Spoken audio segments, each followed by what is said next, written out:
আরে আমার প্রিন্স তো আমাকে লাথি মারছে। তা লাথি মারবে না? তুমি সবসময় আমাকে বাবার বাড়ি থেকে কাজে চলে যাও কেন? তা আমি যদি রোজগার না করি আমার ঘরে এলে তুমি খাবে কি প্রিন্স? ও তার মানে তুমি তোমার প্রিন্সকেই ভালোবাসো, আমাকে ভালোই বাসো না। ও পাখি, তুমি তো আমার রানী, আমার জীবন। তোমাকে সব সময় হাসি আনন্দে রাখার জন্য আমি রোজগার করি। এই জানো, অরবিন্দ মন্ডলের ফানি ভিডিও দেখে সবাই হাসি আনন্দে থাকে। আমাকে একটা মোবাইল কিনে দাও না।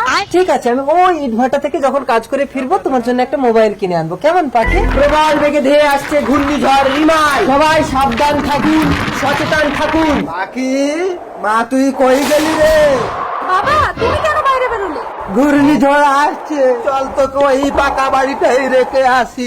না না বাবা, আমি তোমার সঙ্গে এই কুড়ে ঘরেই থেকে যাবো।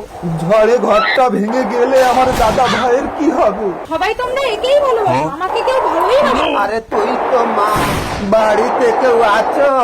কেন কি